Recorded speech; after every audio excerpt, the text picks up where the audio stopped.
இந்த கழுகு இருக்கு பாரு, ராஜாளி, இருக்கிறதுலையே உயரமான மரத்துல தான், உயரமான இடத்துல அது கூடு கட்டும். கவனிச்சிருக்கீங்களா? கீழே எல்லாம் கூடு கட்டாது, ரொம்ப உயரமான இடத்துல கூடு கட்டும். அந்த கூடு அது எப்படி கட்டும்னா, முட்டை போட்டு குஞ்சு பொரிக்கிறதுக்காக அது அந்த கூடை கட்டும். முட்களால் தான் கூடை கட்டும். அந்த அவுட்டர் லேயர் இருக்கு இல்லைங்களா, சுவர், அது முள்ளால தான் கட்டும். ஆனால் முட்களால் அந்த கூட்டை கட்டிய பிறகு உள்ளுக்குள் ஒரு படுக்கையை செய்யுமா. அது எப்படி படுக்கைன்னா, தன்னுடைய இறக்கைகளுக்கு அடியில் இருக்கக்கூடியது ஃபைனஸ்ட் ஆஃப் ஃபெதர்ஸ் இருக்குல்ல, முடியிலேயே ரொம்ப ரொம்ப மிகவும் மிருதுவான முடியை தன் அலகுகளால் கொத்தி எடுத்து அந்த படுக்கையை அது செய்யும். செய்துதான் முட்டையிடும், குஞ்சு பொரிக்கும். ஆனால் இந்த குஞ்சுங்களுக்கு பறக்கணும்னு ஆசை வருமா? வராது. ஏன்? இந்த படுக்கை ரொம்ப சுகமா இருக்கு, அவ்வளவு இதம், அவ்வளவு வெதுவெதுப்பு. இறக்கைகளை தூக்காதான் இந்த குஞ்சுங்க, அப்படியே ஜாலியா அப்படியே இந்த இறக்கைகளை தூக்காமலேயே உள்ள உட்கார்ந்து இருக்கும். ஆனால் ஒரு ராஜாளியினுடைய பெருமிதம் எங்கிருந்து வருகிறது? அது வானை அளப்பதால், அது வானை கைப்பற்றுவதால் தான் ராஜாளிக்கு பெருமிதமை தவிர, கீழே பூமியில் சுற்றி கொண்டிருந்தால் ராஜாளிக்கு பெருமை கிடையாது. அதே போல சூரியனை பார்த்து நேராக பறக்கக்கூடிய ஒரே பறவை எந்த பறவை? ராஜாளி. கழுகுலை நிறைய இருக்கு, பருந்து இல்லை. ராஜாளி மட்டும்தான் நேரா பார்த்து பறக்கும் சூரியனை. இப்ப இந்த குஞ்சுங்க இறக்கைகளை தூக்காது. புத்திசாலி தாய் பறவை என்ன செய்யும் தெரியுமா?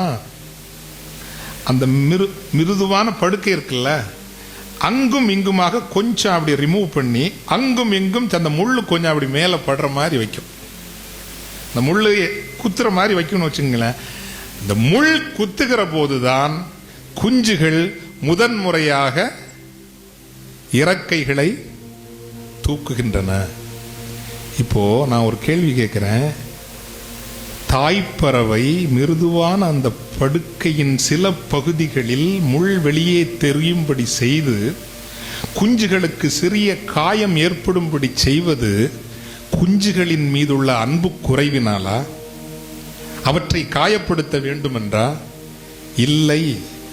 இந்த ராஜாளி பிறந்திருப்பது வானை அளப்பதற்காகவும் ஆள்வதற்காகவும், கூட்டுக்குள் அடைந்து சுகமாய் வாழ்வதற்கு அல்ல.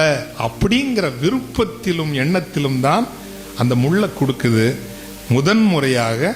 அப்பவும் கூட்டை விட்டு வெளியே வருமா? அது வராது. கொஞ்சம் கொஞ்சம் இடத்துல மெதுவா இருக்கு பாத்தீங்களா? ஒரு சில இடத்துல தான் முள் இருக்கும். எங்க முள் இல்லையோ அந்த இடத்துல போய் பத்திரமா உட்கார பார்க்கும். Because it's so nice, it's so cosy, so cosy. அவ்வளவு இதமாக இருக்கும், போய் உட்காருமா. இப்போ இந்த தாய் பறவை என்ன செய்யுமான்னு தெரியுமா? கம்ப்ளீட்டா எடுத்து விட்டு, எதை? இந்த பஞ்சை எடுத்து விட்டுரும்.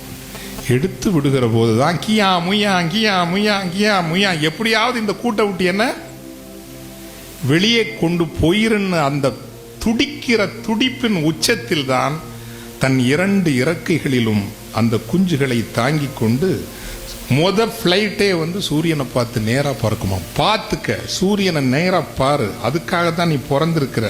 சிரமமா இருந்தாலும் கண்ணுக்கு கஷ்டமா இருக்கும், பார்த்துக்க அப்படின்னு பறந்துட்டு ஃபிளைட்லயே தட்டி கீழே விட்டுருமா.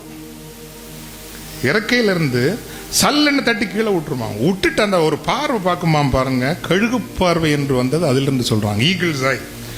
அந்த பார்வையில் குஞ்சுகள் கீழே விழுமா இல்லை பறந்து விடுமா என்பது அந்த தாய் பறவைக்கு தெரியும். தெரியும் கீழே விழும் என்றால் அப்படி தன் பிள்ளைகளை மீண்டும் சிறகுகளில் தாங்கிக் கொள்ளும். இல்லை பறக்க முடியும் என்றது கருதினால் தாயும் பிள்ளைகளும் அதன் பிறகு சந்தித்துக் கொள்வதில்லை.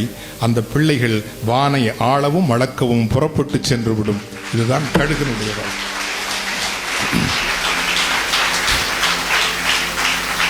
பெற்றோர்களின் அன்பு கழுகின் அன்பை போன்றது. ஆசிரியர்களினுடைய அன்பு கழுகின் அன்பை போன்றது. யாரும் உங்களை வெறுப்பது இல்லை.